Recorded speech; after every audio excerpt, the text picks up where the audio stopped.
And in a heartbreak, just because you miss your partner, that doesn't actually make that feeling that important. Just because you feel hurt and you feel like, oh my God, I'll never find anyone like that again. That's just a thought and an emotion that's attached to that thought, and it doesn't make it that important.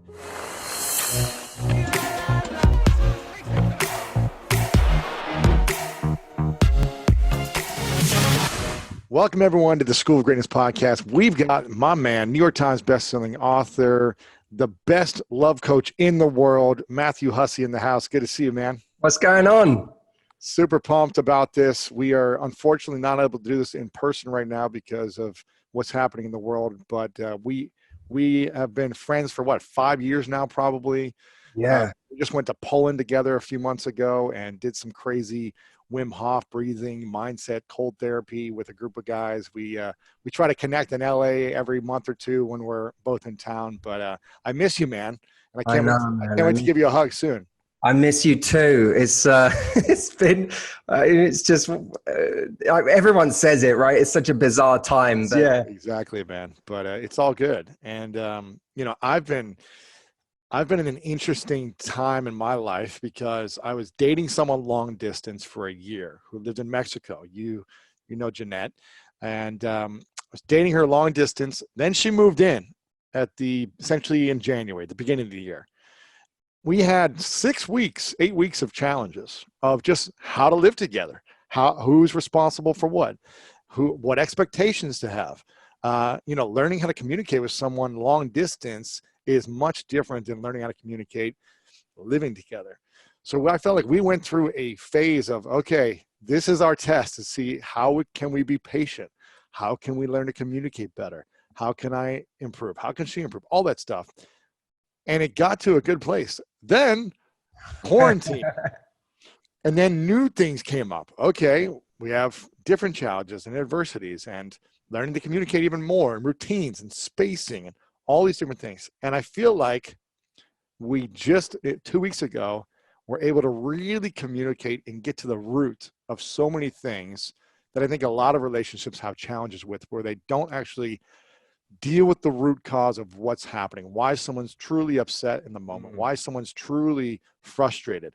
And I'm sure more is going to come up, and I haven't had this perfect relationship, but I feel like we have this understanding now. And I feel really grateful, at least in this moment. But there are a lot of people in the world are struggling in a big way, who are in relationships, long distance relationships, and also living together now, who can't leave. I'm curious, what's your overall just feeling and energy around this as the guy who's helping a lot of women manage and navigate these relationships? What's kind of your overall thoughts before we get started on all this? Well, I suppose before I answer that, I am curious, do you feel that in your relationship, being in this situation precipitated a conversation and a depth of communication that wouldn't otherwise have occurred? I think we were pretty open with each other already. I think we need to be because of the language barrier. She's pretty fluent in English, but Spanish is her first language. Yeah. So we have a lot of body language, a lot of needing to over communicate, because one word that I might say, she could think is something completely different just based on her perception of that word. Yeah. So I've had to learn just how to have patience, how to not react if she gets worried of something I said that isn't what I meant, all these things that normal guys don't have to deal with. I'm doing it even extra. So I feel like I've already been super mindful of moving in and needing to over communicate. And during this time, I've just said to myself, this is very stressful for her. I can feel and sense the worry.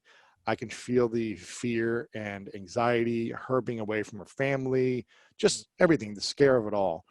And so I have just committed to saying, I'm going to be overly patient, overly communicating, and overly understanding during this time, and not hold anything against her, not be frustrated if she's not calmer in certain moments, or if she's overreacting for whatever reason, which she's not overreacting, just I can sense a worry sometimes.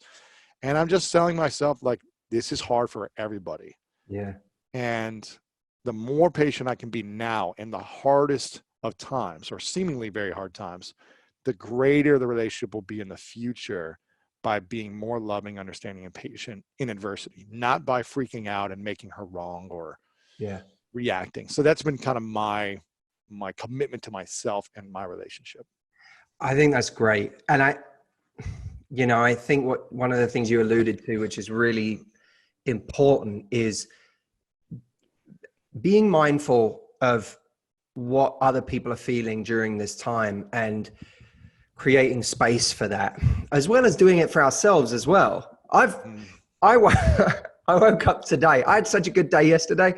I got so much done. Not that I value every day by how much I get done, but I was so productive, and I did creative work that was important to me. I got a webinar that I'm doing soon, and I mapped out the content for that. And and then I did a bunch of chores. It was like the perfect quarantine day. Everything got done. You cleaned out the house. Yeah, exactly. Exactly. Then I did laundry. Then I cleaned out my closet and got rid of all these clothes I don't need. And I did all these things. And I went to bed last night and I thought, man, what a great day. I woke up. I've been so grumpy today.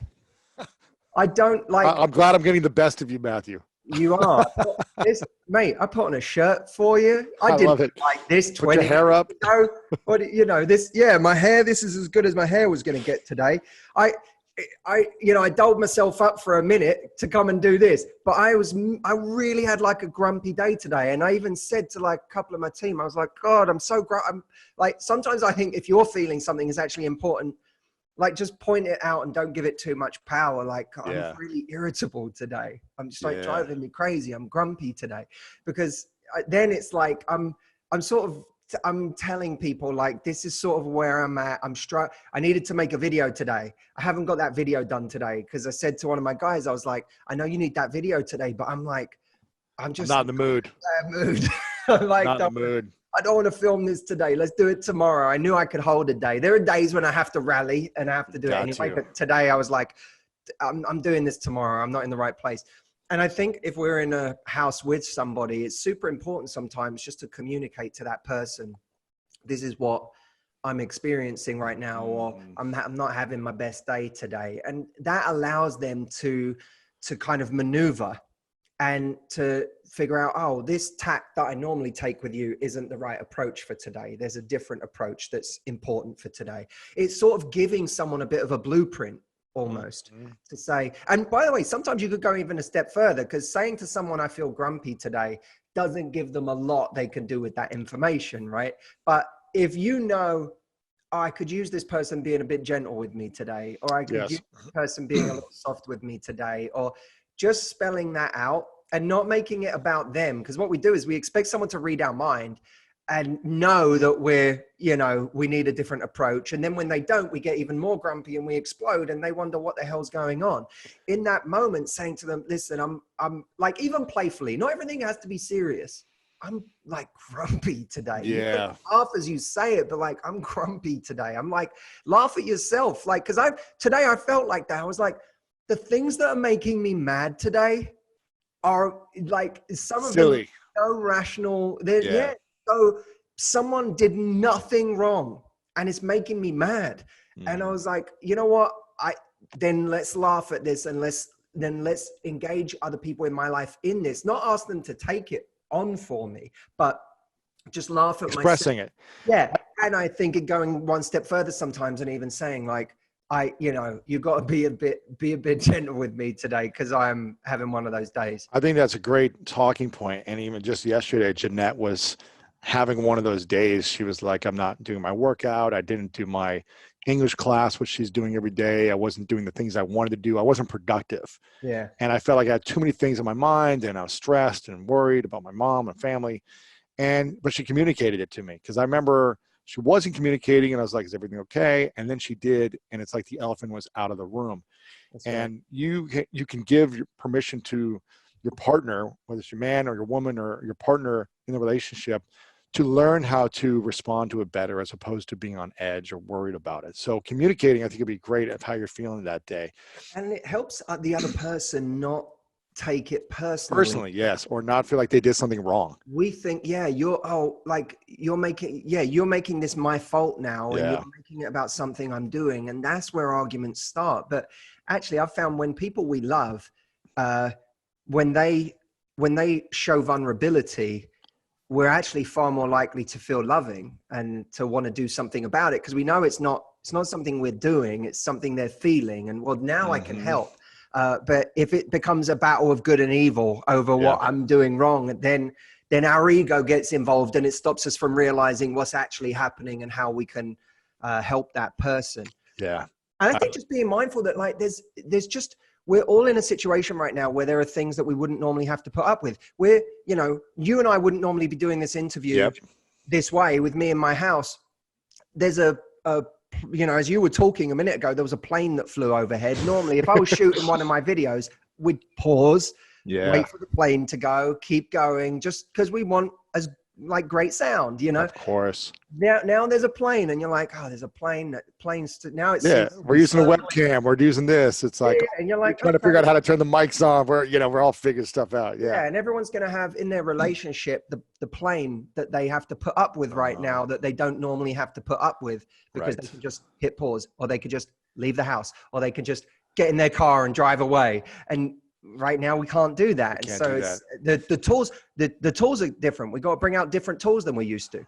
Be more flexible. You remind me of a time when I was living in Columbus, Ohio. I was living on my sister's couch. She lived one house away from the train tracks, and every 45 minutes the train would come and literally shake the house and be so loud and have this big horn.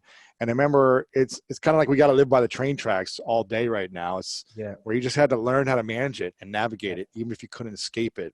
That's right. I really want to cover three main, I guess, distinctions or experiences that I think people are in right now during this episode in this interview. One is living with someone and being in a relationship while being quarantined. Two is being in a relationship long distance during this time. And three is looking for love, but unable to put yourself out there physically and meet people in person. And I want to start with people in relationships who are in a small space or feel like they're confined or trapped and can't get out. And some people might be thriving in this time, but I'm hearing a lot of people who are DMing me, and I'm sure you're getting a lot of private messages from people saying, this is not the person I thought it was that I got in a relationship or married, especially the marriages. This, I feel like I can't communicate with this person. This person is grumpy every day. They're unable to open up. It was hard for them to show their emotions before. Now they won't even show anything.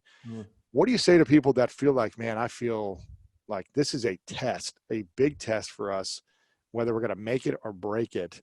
Should people be so quick to ending something if they can't figure out this time of adversity, or do we give people a pass because everyone's stressed out? What's your thoughts on living with someone right now and it's going really bad?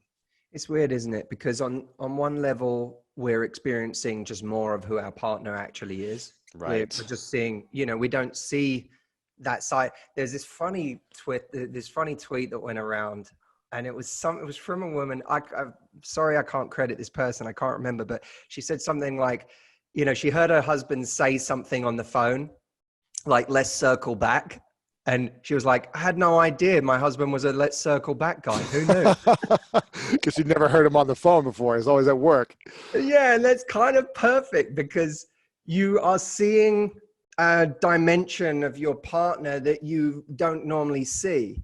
And that can be quite surprising for people. For some people, it will be sexy, because it's like all of a sudden my partner's at home and I see them on a business call and I'm like, oh, that was kind of a turn on, seeing my partner like in their element, powerful, doing their thing. Other people will cringe. Right. Let's circle back on that, Jerry. and then there's going to be a lot of, people who just, there are sides of their partners that they find in heavy doses are quite unmanageable. And normally they're only getting that in 30% of their day or 20% of their day. How many relationships survive because people only get each other for 20% of the day? How many think about it in terms of long distance. If you look at the extreme end of the spectrum, normally, how many long distance relationships survive because those two people aren't in the same place? And then the moment they come to the same city, not even perhaps to live together, but they come to move to the same city, it all falls apart. There's a line that my boxing trainer said to me once. He said, like, I was talking to him about someone. He said, are you in love with this person's presence, or are you in love with their absence? Ooh. And I said, like, because some of us, we're in love, but what we're really in love with is the absent version of them. Yeah. The version of them we can talk about, we can think about, the version of them we can fantasy. Yeah, we can project something onto them. Are you in love with their absence or their presence? And a lot of people are finding out they're not in love with the presence of their partner now. You know, the thing you're saying right here, Yo-Yo Ma, I think he said this quote, that music happens between the notes. And I know the power of being with your partner and separating, having space, coming back together. That's where the music happens, when you've got that separation and you come back together. It's like a breath in and out. So how do you create music in your relationship if there's no in between? You're with each other. How do you create intimacy and distance and date nights and missing someone when you're always around? Beautifully put, Lewis. And of course, our friend Esther Perel would, you know, she has plenty to say on this too, in terms of, she always talks about desire existing in the space between people. And if there's no space, then how can desire exist? Look, there are different extremes people are going through right now. If you live in a big house with somebody and you can disappear to your side of the house and they theirs, you're already in a luxurious position compared to many people who are living now in a studio apartment with someone in a 600-foot studio apartment, and they're the bed is the desk, and you could basically fry up your eggs from the bed. The kitchen is so close. That's a tough situation to be in right now. And what we're going to have to do there is engineer space. Quote, there are different forms of space. There's physical space, there's emotional space, psychological space. There's all sorts of different versions of space. We're going to have to engineer space, even in extremely intimate and close environments. So it might be like, I think one of the most valuable devices you have right now is your headphones. Oh. Like I honestly think your headphones are like, those you should like be stocked up on at least 3 pairs if you live with someone in a 1-bedroom flat. Because in that situation, it's not rude to go into your own world and to say, like, what we have to do is communicate with our partners when we want space, but we've got to be a bit careful how we do that, because it can easily come across like, I'm sick of you, right? I want space from you. Now, there may be some truth in it, but we all have to articulate ourselves in helpful rather than hurtful ways. So what's something someone could say if they know they need space, but when I say I need space, it really means I'm sick of you in this moment? What's a conversation starter that's loving enough to cue that up? I'd reverse engineer it. So I'd start by talking about a piece of quality time you want to spend with them. So for example, you say to them, can we have a full on movie night tonight? Ooh. Like dinner, movie, massage, the whole thing. Everything. Like let's light candles. Let's turn our living room into a cinema.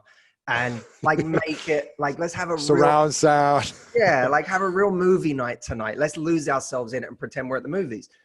And that could apply to anything. Let's have you and me time, a real dinner tonight. Let's do this tonight. Whatever's your thing. Once you've agreed that time, it almost takes pressure off, because you're communicating to someone, I want this time with you. Then you can say to someone, okay, deal. I'm going to disappear into my work for the next few hours so that we can enjoy that time together. Or, I'm going to do this project for the next few hours. I'm going to do this for a little while. And sometimes I think it's important to give a time period for it, rather than saying just putting your headphones in and doing that. And then you have the anxiety of, are they hoping that I'll take my headphones out any minute and pay them attention again or whatever? Saying to them all right, I'm going to focus on this for a little while. and then giving them a kiss. It's almost like you are giving them a kiss to kiss them goodbye for work. Like, you know, even if you're just turning to put your headphones in. All right, I'm going to do this for a little while. I want to get this done so we can enjoy tonight. Mwah. All right, let's go. It's like you're signaling something. And then, by the way, an hour later or something, if you take a quick break for a coffee or whatever, reinforce it. Say to them, I am so excited about our movie night tonight. Okay, gotta go. Mwah. Yeah. And then, you know, like you're making sure that you communicate that time is really special. That I want that to be special. But then you have to honor that. You've got to then, in the times where you say you're going to show up to spend really mindful time together, you got to then show up for that. I know that I've been in situations in my life where I felt when we had too much time apart, me and whatever relationship I was in, I would feel bad, or I would feel unloved or anxious, not necessarily because we were apart, but because I didn't even feel close when we parted. Right. So we'd wake up in the morning, that person would go off for the day, or I'd go off for my day. And it's not that we were apart for the day that would really bother me, because if we felt close first thing in the morning, I'd be like, see you later. Have a great day. Yeah. Like, listen, like, I'm excited about mine too. But if you are starting the day from a position of not feeling close, and then you part ways for the day, you feel even more disconnected. Even more disconnected. Someone might feel anxiety that they're not loved, that they're not important, that they're not. So it compounds it. You earn the ability to take space or to go off and go into your own world by actually giving that person or sharing meaningful moments with that person before you do it. It's not the amount of time, it's the quality of the time and the presence of your quality of time. I find, which is most powerful, at least in my relationship, where I may only have a half hour to an hour of time a day, certain days, maybe right now, but my phone is not anywhere near me. I am looking in her eyes the whole time. I'm engaged, asking questions. How's your mom? How's your family? How's this? Tell me, what can I do for you? Can we play a game right now? Can we do something fun? Can we dance a little? It's the presence to the quality of time.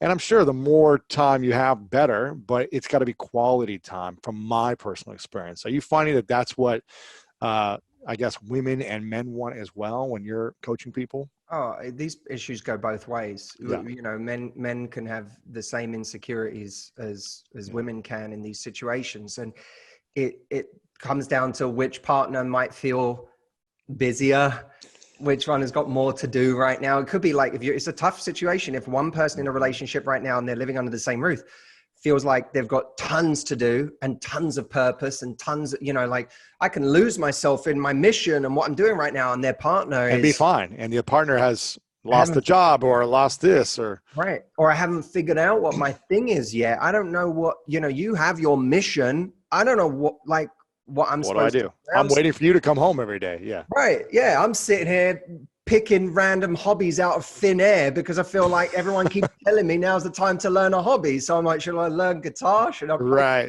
guitar? Or worse, I'm on social media watching everyone else's perfect relationship and everyone else thriving, and I feel less than. Yeah, exactly. And that, by the way, that's really, we've got to be really careful of that right now. We're used to comparing ourselves to others on social media through the lens of, you know, we're seeing their highlight reel of their life, you know, oh, they're traveling now. Look at them sipping a beach on the cocktail. Look at them doing this skydive. Look at, we're seeing the highlight reel of their life. I think now we're seeing the highlight reel of people's emotions. So in quarantine, people don't have that life, right? We've not got all of these activities that we could be doing, but we're all of a sudden seeing that moment where someone's just finished their yoga workout and they post and they're like, I got this quarantine, just did my yoga, blah, blah, blah. And you're on like, the day. Exactly. But yeah, exactly. But you're not seeing like Matthew Hussey in the moment where he's like super grumpy and like irritable and just like, this is not my day and I'm not feeling it today and I don't want to make a video today. And I've made a point of saying things like that out loud because I think it's important that people get the full spectrum of what other people are going through. Because guess what? Other people are going to dark places. Other people are having their freakouts. Other people are having those moments of depression or deep melancholy.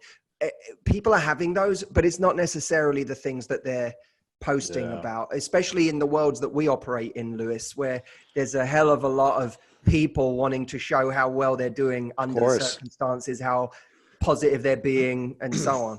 Yeah. What advice would you give to people that are feeling really lonely because they just went through a breakup, whether it be the end of the year or months ago, or maybe, you know, they just went through a breakup this week in the middle of quarantine, and they're lonely, they're alone, they're emotionally hurt, and they're needing that kind of quick connection again. They might go back to the person because they're feeling weak and they miss that feeling of connection or love or intimacy. But they know it's not the right fit for them long term. They know, but this is in a heightened state of vulnerability for them that they go back quicker. What advice do you have to someone like that? Very hard. I have so much. Firstly, a breakup, even under normal circumstances, is a tremendously difficult thing. True. I shouldn't say a breakup, because there are many joyous breakups we go through, but when you experience true heartbreak, it is one of the most devastating feelings in the world. Devastating. You're a zombie. You're dead. You're dead inside.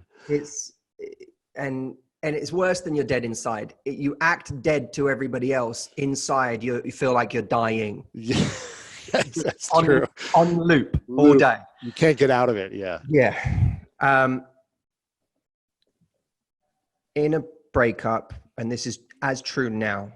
Now's no different. People need to recognize that now is just a difficult breakup on steroids, right? If you're going through heartbreak right now, you're just doing it on steroids.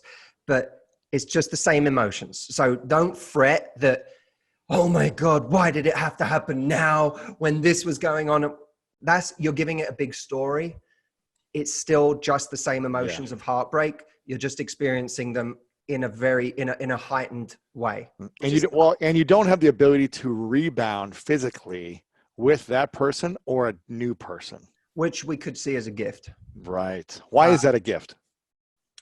Because there are plenty of things, as my brother Stephen Hussey, a wonderful writer for our website, as he says, in a breakup, there are two methods of recovery. There's the athlete recovery method, and there's the hangover recovery method. You're going to like this, Lewis. Tell me. I love it. You haven't heard it before, but you're going to love it because the analogy is perfect for you. I love it.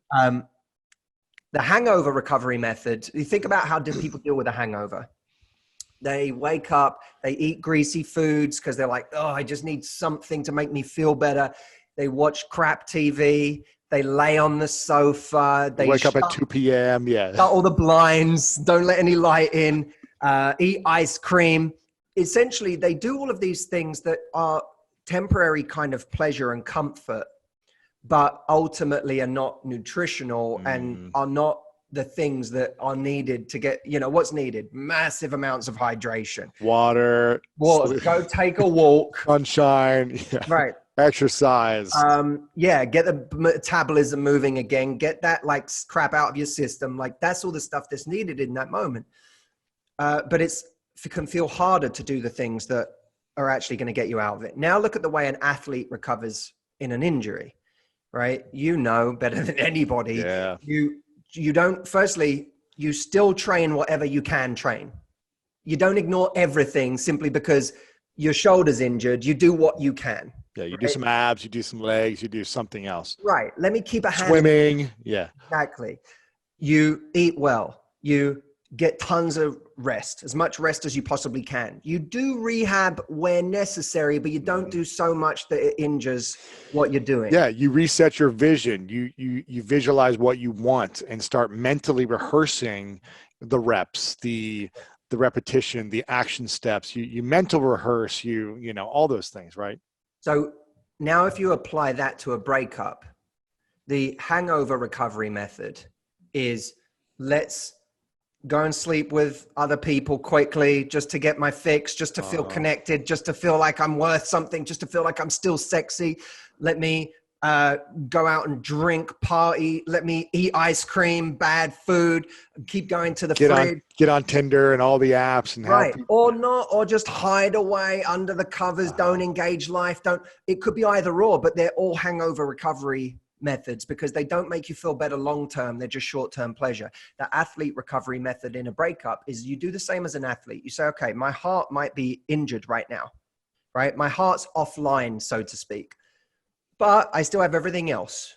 So let me make sure the rest of my life is firing on all cylinders right now. Let me do everything. Let me be kind to myself. Let's maybe like put dating aside for the moment or put that, but let me go and make platonic connections. Let me go and build my relationships with my friends and family. Let me eat well. Let me sleep well. Let me train. Let me go and do all of these things that train every other muscle in my life so that when my heart comes back online, every other part of me is ready to go. So you got one problem right now. You're in pain, right? But if that pain causes you to let every other part of your life go down, spiral, now you got 6 problems. So that's the part we want to avoid. And only have one problem, not 6. Right. And you know, look, it's all of this is easy to say. And when you're heartbroken, you just feel like you feel so bad and so sick in your stomach and so nauseated all the time that even hearing this sounds like a lot of work. And what I would say to people as a really manageable step is there's that quote, emotions are weather, let them come and go. Right. And that's true. Emotions are weather. I used to think that emotions were really important. A friend of mine, Jameson Jordan, who shoots my videos, he would always tell me whenever I would be in a real funk, a bad place, whatever, I would talk to him about it. He was one of the closest people to me. And I always remember he used to say to me, like, I just think you think your emotions are more important than I feel like mine are. You put more emphasis on your emotions. You like think they're really important. You think your emotions are you. Yeah, he would be like, you just seem to like give more weight to your feelings than I do. And at the time, I didn't quite hear that. And over time, I've come to understand what that means. And of course, a lot of this is taught in mindfulness training, meditation, and so on. But that idea that just because you have a thought, just because you have an emotion, it doesn't make it important. And in a heartbreak, just because you miss your partner, that doesn't actually make that feeling that important. Just because you feel hurt and you feel like, oh my God, I'll never find anyone like that again. That's just a thought and an emotion that's attached to that thought. And it doesn't make it that important. And so when I was going through terrible times, when I've gone through heartbreak, one of the key lessons I learned was, okay, there's really cloudy skies right now. That's the weather, right? And it feels like that weather will never pass. But what I would begin to pay attention to is I would realize, oh, for the last 20 minutes, I didn't think about my breakup. Small wins. I'd be like, yeah. And often you only notice it after the fact. Because when you're in it, it could be that you're in a flow state with your work and that's taken you out of it. It could be that you're having a funny moment with a friend. It could be that you lost yourself in a movie. It could be you just had a conversation with your brother, your mother, whoever. A workout, yeah. For a few minutes, even if it's just 5, for 5 minutes, you noticed, I felt better. And maybe I didn't feel amazing, but for 5 minutes, I didn't feel like I was dying. I didn't feel suffering. And when that happens, here's what I would say to myself. I'd be like, well, that's interesting. Notice those things as interesting. And this applies not just to heartbreak, but to depression, to anxiety, to all sorts of different emotions that are undesirable. When you notice that for 5 minutes of your day, you didn't feel that thing, because here's what happens. We have our, whatever is our home, whether it's depression, heartbreak, anxiety, sadness, we have our home that we go to 90% of our day. And when we feel that, we focus on it so intensely that it becomes very difficult to get out of it because we are focused on that 90% the whole time. And what we don't acknowledge is this interesting window in the day where we didn't feel that. And that window has some clues, there's some truth often in that window, that 5% of the day where you felt all right. There's some truth there that's waiting to be discovered, enlarged, held under a microscope. And what I would do is when I would feel better for 5 minutes, I'd go, well, okay, so what did that, if nothing else, what did that prove? It proved that it's possible for me to feel better. I had a reference point for the fact that I could feel better. And then you go, well, if I felt better for 5 minutes, if I even felt better for a minute, let's make more of those. What was happening? How did I do it? I might not be able to get my day to the point where I even feel good for a quarter of the day right now, right? That might be an unrealistic goal. But if I had one good minute or one good hour, let me make the new goal, not to be great or to be happy or to get over this, just make more of those. Yeah. And multiply those moments, multiply those minutes into 5 and 10 and 20 minutes. Which is a manageable task. Suddenly getting over your heartbreak, you need to get over it, dude. You know, blah, blah, blah. That's not practical advice for someone who's going through hell. But for someone who realizes that just for 5 minutes, the clouds parted and they go, oh my God. It's like one of my favorite movies, Swingers, where Mikey is always thinking about his ex and who he left, and then now she won't come back to him 6 months ago or whatever, and he's constantly talking about it, obsessing about it, suffering in pain, and then he finally learns to just put his attention somewhere else. That's right. For a few minutes, and then put it for an hour, and then he goes on a date with someone, and then he forgot he thought about her for a day, and he was like, wow, I didn't talk about her all today, you know.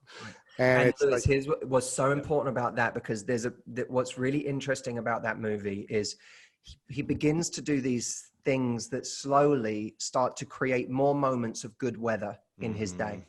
He goes salsa dancing. He does this. He does activities. Yeah. Right. But what we have to be aware of, you have to respect whatever is the drug, whether it's your ex, whether it's genuinely a drug or booze, or whether it's a situation that makes you feel bad or whatever. Often when we start to create more good weather, we start to take for granted that the bad weather can't appear now. It's like, oh, I'm past it. Yeah, no, it could come back. A storm could come raging through again. Your ex could text you, and if you text back and start engaging, knowing what happens, that when you start in a conversation with that person again, you're going to spiral. You're not respecting the drug. You might have been clean for months or years, but you got to respect the drug, because what you don't is when you get cocky and you don't remember that there are rituals and routines and practices daily that got you to this good state. You are liable to fall back into that trap because you're blind. Don't be blind. Don't be afraid. It's not about fear. You're not fearful. You're not worried, because you know, if I didn't die at the height of my breakups pain, if I didn't die on day 2, I'm not going to die on day 22 or day 52 or day 1002. If I could deal with this at the height of its pain, I'm not going to die now. So I'm not going to be afraid of this, but I'm also going to respect it. And know that there are certain things that make me feel better in my day, and I have to consciously put them into my day, because the moment I take for granted that I just feel better, that's when that thing starts creeping. Yeah, exactly. I'm laughing so hard because we we have a mutual friend that we've been helping. I won't say his name, but we've been helping navigate certain things in their relationship. And, it just reminded me of that, of replying to people when they text you, when you think you're good. Hey, don't go back into that. Make sure you stay true to what you want, what you're committed to, by the athlete mindset of envisioning something that you want for your future, envisioning the right relationship or the better match, or, how you want to be feeling, and all those things. Right. And by the way, and just remember, and this is true, not just for people going through heartbreak right now, but people going through solitude right now, because there's a lot of people who right now are just in solitude. They're not necessarily heartbroken, but they are experiencing a deep kind of existential loneliness And when we're on our own for long periods of time, many people, not everyone, but many people, and perhaps even most, have more of a tendency to go to dark places with their thoughts. Yeah. And there's a lot of people that are there that are listening to us right now that certainly can't, that, some people might be in a hell with someone in the house, but these people in solitude are looking at that going, I'll take that right now over the hell I'm in of being constantly on my own and going out of my mind. I would say to people that, the same weather rule applies, that, you might feel really kind of dark and lonely at points in your day, but there are other points in your day where you don't. Notice the good weather and pay attention to the good weather and what made you feel good. Did you just have a conversation with one of your siblings? Did you have a little group chat with a bunch of friends?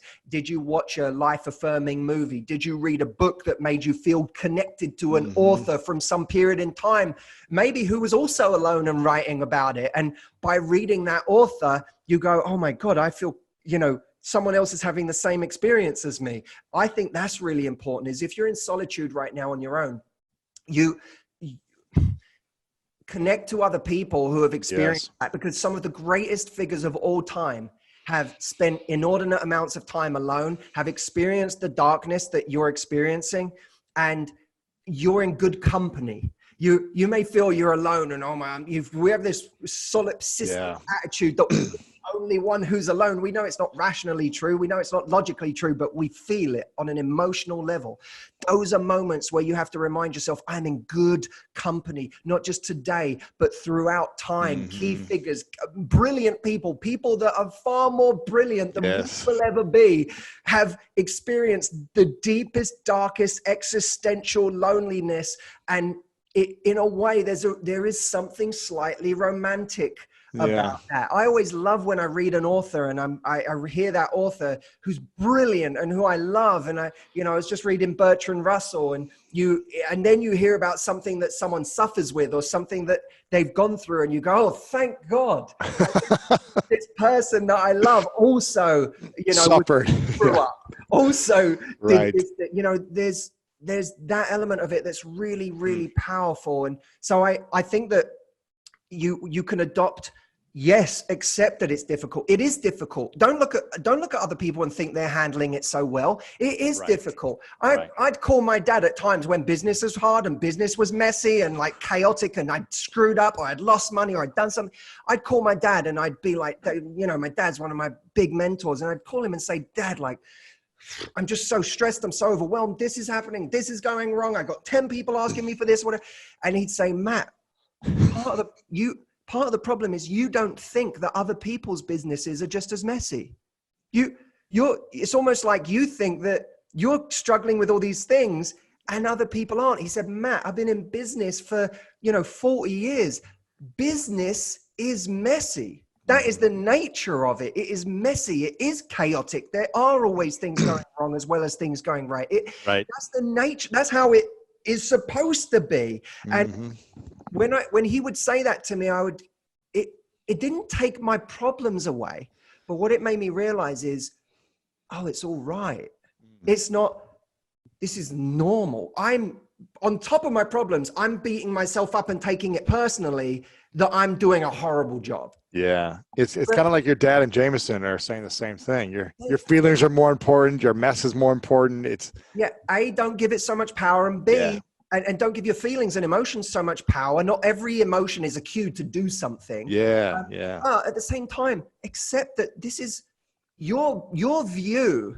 That, in The Road Less Traveled, M. Scott Peck talked about, I think one of the first line of his book is life is hard. And one of the things that makes life more difficult for us is that we expect it to be easy. That's true of relationships. It's true of business. It's true of everything. And when we have someone close to us who says, you're all right. You're at home on your own right now. And you feel like it's dark and lonely and you're having these kind of existential thoughts, and you're welcome. That's normal.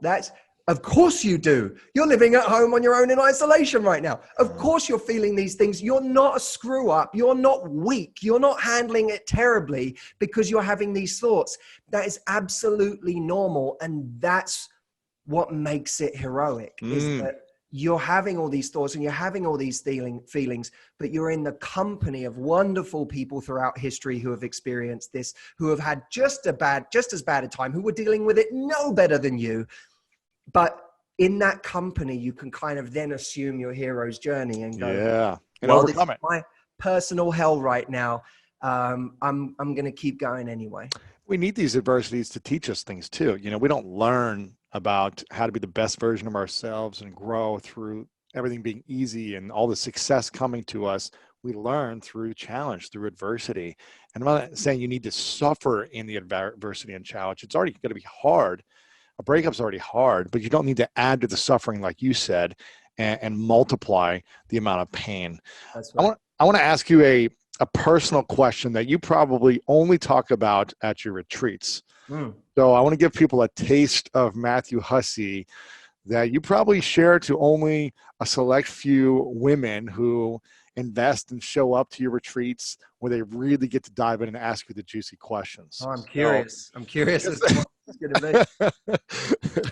and I'm not, you can't, no one can come to your retreats right now, but if later in the year, I think you'll have more retreats and they can go to MatthewHussey.com and learn about your retreats, because I hear they're mind-blowing for women. So if you want to learn how to master relationships as a woman, go to these retreats, go to MatthewHussey.com and sign up for them. howtogettheguy.com. Actually, okay. If people go to MatthewHusseyRetreat.com, that's the best place for people to go. Gotcha. Howtogettheguy.com for everything else. At the end, I'll also let people know something they can do right now as well, because I know people are stuck at home and they'll want something that they can do. Perfect. Okay, here's the personal question.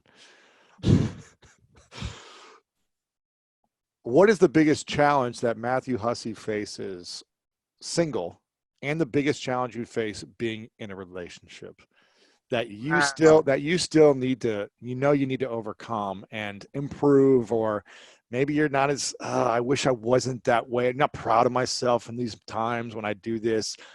What is the personal thing that Matt Hussey has to do or needs to do to improve when single and when in relationship? I think, look, I'm someone who has I've always craved real connection for as long as, I've liked girls, Since you were 12 years old. Yeah, I've always liked it. And it's not that I don't go through the same things other people do, where you wonder when you're with someone, am I with the right person? Is this the right thing? Do I need, all of that? But I've always really liked connection. And sometimes that connection, I know in my past that desire for connection has led me to relationships that weren't right for me, weren't relationships I should have been in, but they were wonderful people. They were lovely, and they were great moments and great connection. Yeah. And they treated me wonderfully, and, and that led me to kind of go, well, maybe this is the thing, but without necessarily seeing if it was what I needed, whether it was really the relationship that I was going to continue to grow in, and develop myself, and whether it was truly kind of, I guess, meeting all my needs, and whether I was meeting all of their needs. So I think that over time, I settled for some relationships that I shouldn't have, where I was just valuing the connection over what my long-term needs were going to be. And I knew that it worked today or this year, but if I really thought about it, in 10 years or 20 years, it wasn't going to be the relationship that was right for me long-term. So there was that. And that has, so within a relationship, some of the struggles I've had in the past have been too much time questioning whether it's the worst right feeling, thing. man. So exhausting. The worst. When you think, I've had this in my past relationships where every day I would think and question myself for 30 minutes. Am I supposed to be in this? Is this the right thing? Should I end it? How am I going to end it? But this is good. But this is, that just debate, internal debate is exhausting, like you said.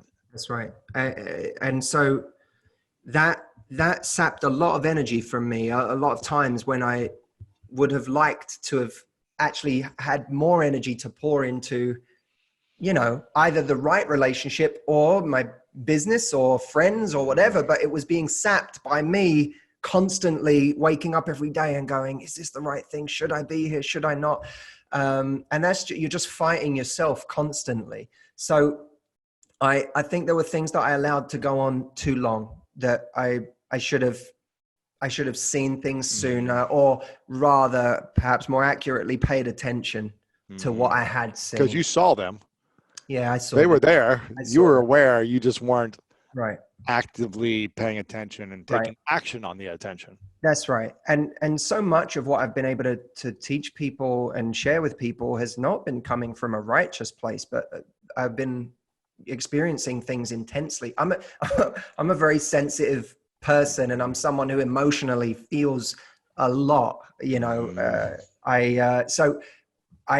The reason I can relate to a lot of people is because I feel things very intensely, for better or worse. Sometimes I wish I didn't. Sometimes I see it as a gift. It depends on the day you ask me, but that I think has been a big thing for me in the past. And actually I think I'm much better now at saying I won't allow myself to slip into something that's the wrong thing. I am much more conscious about the decisions that I make. You won't make a long-term commitment on short-term feelings if you know it's not at least setting you up for the best chance. Yeah, and long-term commitment. Careful. I try to be more careful with what I say. I try to be more careful to have integrity in the promises that I make, or to not make a promise simply because it's what someone wants to hear, you know, but to say what's true, even if that's difficult. And that's hard. Hard to say something painful. I don't want anyone to think that I'm on my high horse about that, because I fail that test a lot. And I'm doing my best always to try to be more of that man that I want to be in that respect. In terms of being single, I think the challenge for me is ironically, it's meeting people. Really? Yeah. It's probably not hard for you to meet people, but you just mean what? Quality people? You mean the right people? Or? Perhaps not even quality people, but just... You are introverted. People don't know that you're extremely introverted. I am introverted, although a huge part of my career has been showing people how to build the skills of the extrovert. Yeah, because you've had to overcome that in order to get what you want. Yeah, I've done that my whole life. So when someone sees me on TV, people who don't know me like you, Lewis, think that that's a joke when I say it, or that I'm pandering to some image to make people feel better. No, it's real. No, it's real. But Matthew doesn't leave the house unless he needs to. Well, but that's changed. That's changed in recent years. I made a conscious effort to change that. But when I go on stage, I'm an extrovert. When I step out on TV, I'm an extrovert. Right now, in us talking, I'm an extrovert. I know how to turn that on when I want to. And I've learned that over time. And I think that no introvert should use being an introvert as an excuse to not learn those skill sets. Which is why the whole suite of programs I have is about showing people how to do that. But it's not so much that my introversion is the tricky part about being single, because I know how to overcome that to go and meet people. It's more that I have to go back to, it's funny that a huge amount of what I do is I show people how to meet people in real life. Because that's actually my reality, is that I don't have the tools available to me that a lot of people have available to them. I've chosen not to. I never say never, but I don't think it's advisable for me to get on Bumble or Tinder or whatever. Yeah. Or whatever. I don't think that that's advisable, because I don't know. I think that would be a tricky experience. Yeah. For me. So then, the way other people are sitting at home in their pajamas meeting people, I don't really have that. The only way I'm going to meet someone is actually by going out, is either if I get approached online somehow, through whatever, social media, or if I go out and create activities. Now, activities require time and they require energy.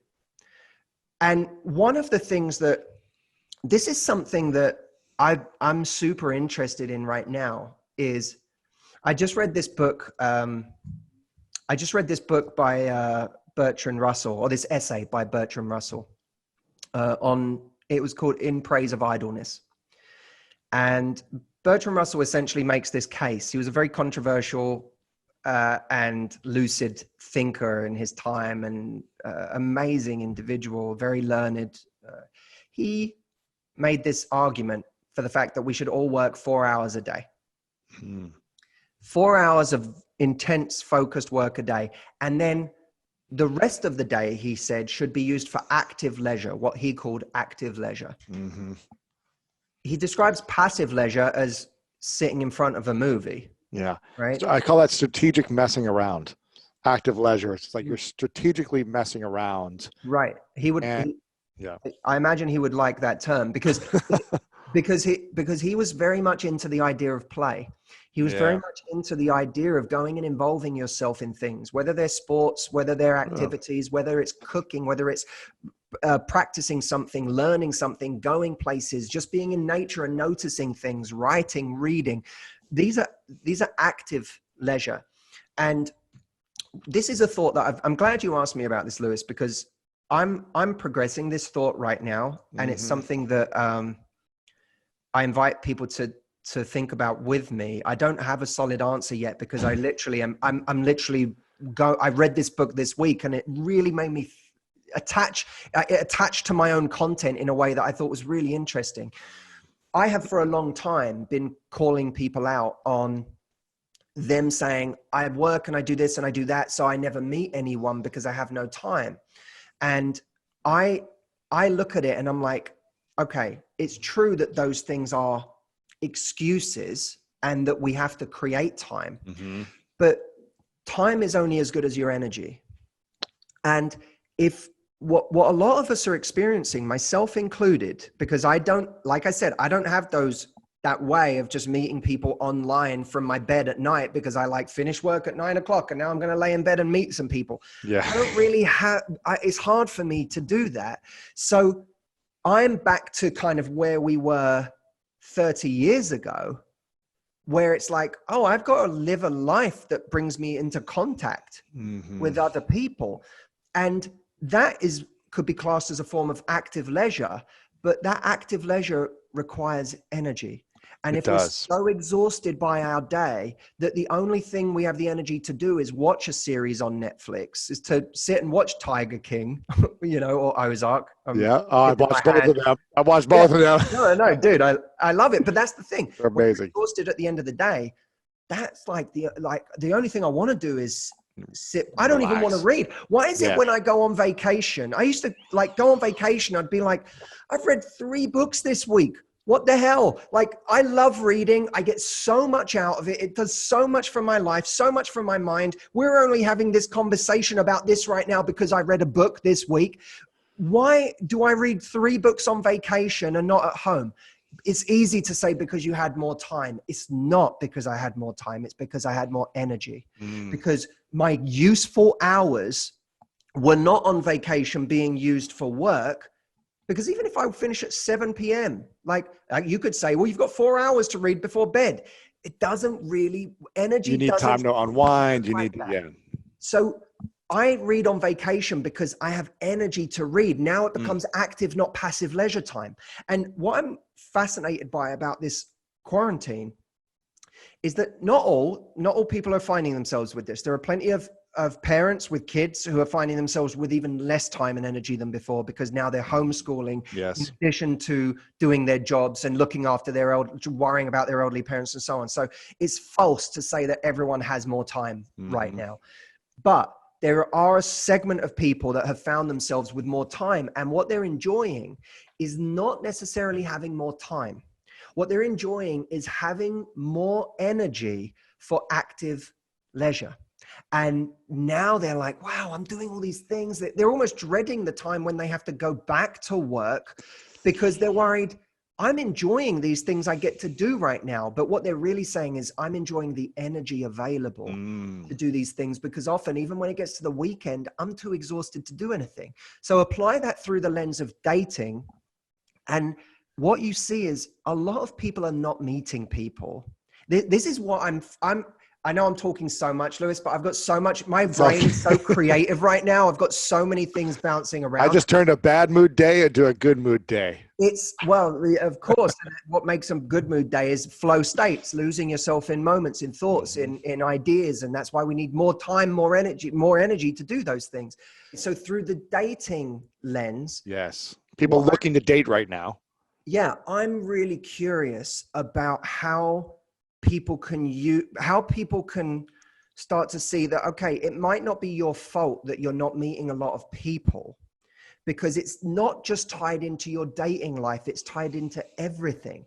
How hard you're working or how much exhaustion you experience working, you would never imagine actually has a tremendous impact on your ability in your dating life, in your ability to flirt, in your ability to go and take on new activities. Because you don't have the energy. No, you don't. Now you have the creative energy to go out and say, okay, I'm going to approach this person online and do a special FaceTime that's chat right. and do something creative. The irony is right now people have more energy to date, but it's harder to date because they're at home. John Kay wrote this book called Obliquity about how results are achieved indirectly. So if you want to get rich, don't focus on making money, focus on all the things that provide a valuable service, that add something to the world, that give you time to think. And that's what makes you, quote, rich financially. It's not focusing on getting rich. The same is true of our dating lives. It's all of those things that we don't even associate with our dating lives that have a tremendous impact on our dating lives, whether it's, reading books and now you have something to talk about on a date. Who would know that reading Bertrand Russell's essay on In Praise of Idleness would have an impact on how interesting you are on a date? Well, it does, because now you can this is a date, right? We're on a date. We're having a conversation. We've got plenty to talk about because I read a book this week. Because I'm making myself more interesting by learning, by practicing something. And who would think that reducing your workload or that saying no to more is going to have an impact on whether you meet the love of your life? Not through any direct reason, but indirectly, because saying no to more means you have more energy, which means you have more time for active leisure, which means you're putting yourself in more situations where you might meet someone. You do join that running club. You do go to that evening lecture. You do join that cooking course where you just happen to meet someone. Yeah, I think Tony Robbins was the one who said this, that the key to a successful relationship is creativity and caring. And it's the amount of your creativity and the amount of your caring towards someone else and focusing on them, their needs, being creative towards it. And hopefully that will be reciprocated so that they're caring and creative with your needs and your attention and your time. It's the ability to do both.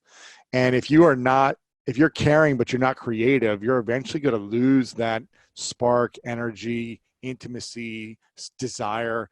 It takes both, and you're the expert, so I don't know if it takes more than that as well, but obviously I think you got to be creative when you're trying to find someone to date. If you're not creative, why would they date you? Just on how you look. One of the most valuable things I did this year was to go with you to Poland, which you very kindly invited me to be part of that little tribe. And it was one of the most valuable things, not for the obvious reasons that people would think, that look at you're overcoming something tremendously difficult by doing this immersion work in the cold, in the ice and snow. It was one of the most valuable things I did because at the beginning of the year, instead of racing into my work, instead of racing into all of the treadmill of another year, we took a week, put the phones away, and we just had time to think, to talk, to listen to other people with other businesses, with other points of view, and to do something that was different to anything I would normally do. That sparks creativity like nothing else. And one of the reasons that we get stuck in business is because all we do is our business. Yeah. One of the reasons we get stuck in our relationship is because we're not doing anything new. It's not like you need to shake things up. No, it's not about shaking things up. It's just about giving yourself like something new to engage a part of your brain that you don't normally engage. It's why a couple that decides to like go dancing for the night, who normally would think that's embarrassing and awkward and wouldn't normally do it, find that it changes something. It changes something in the relationship for a couple of days. We don't give ourselves new things to think about enough. And this is which we're traversing between business and love and everything here. But I think your audience, I know they love that, as I do as well. For many years, Lewis, I was in, I would say no to many, many things outside of the direct scope of my company, because I would see that as me being laser focused on growing this thing that I really cared about. And I would see anything else that wasn't to do with that as a distraction. Yes. I had a very utilitarian approach. And meanwhile, I would see my brothers painting and cooking and doing, right. Doing other things like writing, and they would explore other interests. And it's not that I didn't for one second look down on that. I just thought, but I need to focus myself 1,000% on this if I'm going to get to where I want to be. I've come to look at that as focus is a strength, but it can also be a weakness, because it stops you from doing other things that would actually give you a different level of creativity in that core thing that's really interesting to you. And if you never do anything outside the scope of what you do, you're going to find quickly you don't have a lot to say. And that's a problem. Sometimes you have to do something new. It doesn't even matter what it is necessarily. It just matters that it takes your brain to a different train of thought, a different idea, a different moment. I had a hamster when I was a kid, and my dad once, I used to keep his cage all neat and tidy, right? And it was the only pet I had. I think I was like 9 years old or something. It was the only pet I had because my dad was allergic to everything else. And I had this hamster. I used to keep his cage like really tidy. And like my dad, one day I come home from school and the hamster wheel is just turned on its side. And the hamster's just standing there staring at it. And I looked over at my dad and I was like, why is his wheel like that? I was kind of annoyed. I was like, that's his wheel. He's supposed to run on it. Why is it on its side? And my dad said, I turned it up. I turned it on its side. Why? Why'd you do that? He goes, give him something to think about. And I thought, he goes, he literally said, he's in his cage. My dad doesn't like any cage. I today feel the same way. But even back then, my dad was like, why is he in a cage? Why do we have these things in cages or whatever? My dad said, he's in his cage all day. He has nothing else to do. It's the same wheel, same thing, everything's the same. I gave him something to think about today. And at the time I didn't get it. And I look back now and I laugh, but we're not like, sometimes we're so used to getting our house exactly the way we know it all the time and having the wheel just turning the same way. Sometimes turning the wheel on its side and giving yourself something else to think about is one of the most valuable things you could do for your life, for your relationship, for your mental health, for your creativity, for everything. Loving this, man. This has been powerful stuff. And if people want more, they can go to howtogettheguy.com. And do you have something you can give people or an opt-in for? I'm doing something right now. Look, I have a membership that a lot of people are a part of and a lot of people just don't know about. And every month I'm doing webinars on that membership. My dad is doing webinars on that membership. My brother is doing webinars. And the whole idea of this membership is called the Love Life membership. And the idea behind it is twofold. It's going to help your love life, but it's also going to show you how to love life. Ooh. The reason this is so important is precisely because of what we've already talked about, that the results in life are often best achieved, not just directly, but indirectly. Mm-hmm. So we're going to give you all of the things you need, whether you're single or in a relationship, to make the best of your situation, your love life, and to create the life that you want there. But it's also much bigger in scope than that. It's about showing you how to love your life as well. And we have webinars literally coming up in the next 2 weeks that people can join as long as they're a member. And I have given people a way to do it risk-free. We've got a 14-day free window where people can sign up today, ask me a question and sign up. And their question will be in the running for a question that I'm going to answer on the next webinar. That's at askmh.com. So if you go to askmh.com, you'll get the chance to ask a question that I'll try to answer on my next webinar. And B, you'll be able to sign up for free for 14 days. So even if you just join for 14 days and do a couple of webinars for free and then cancel, you can do that, but you'll see the value in it at least. Amazing. And for the Americans listening or watching, that's askmh.com. AskMH.com. AskMH.com, yes. And if you want to follow one of the best YouTube channels in the world on any subject, go to Matthew Hussey's YouTube channel. I think you're almost at 2 million subscribers over there now. I'm hoping we will have hit that by the time this man, it's great. comes out. It's pretty crazy. I haven't checked that number in a long time. And then someone just mentioned to me the other day, like, you're about to hit 2 mil. I was like, it's amazing, man. It's amazing. It's honestly one of the most creative channels, best content, most thought out. It's amazing. Even if you're a dude and you're not looking to get the guy, it's just great relationship advice, life advice, all that stuff. So make sure to subscribe there. When men say, like, does your advice apply to us as well? I'm like, what do you think I'm using all day, every day? Yeah, exactly. Literally, this may as well be a diary of everything I'm learning in my life, because I'm learning all of this with you guys. So I'm loving it, and I'm trying this year to just be a more vulnerable version of myself, I suppose, because I want, I want people to know I'm on the path with them. This is not, you're not joining my membership to be lectured to. You're joining my membership to become a part of a community of people that all take their own growth really, really seriously, myself included. Yeah. Everyone's on the journey. Thank you for opening up and sharing your journey. We covered a lot about living with someone in isolation who's in a relationship, if you're long distance, or if you're broke up with someone recently, how to navigate that.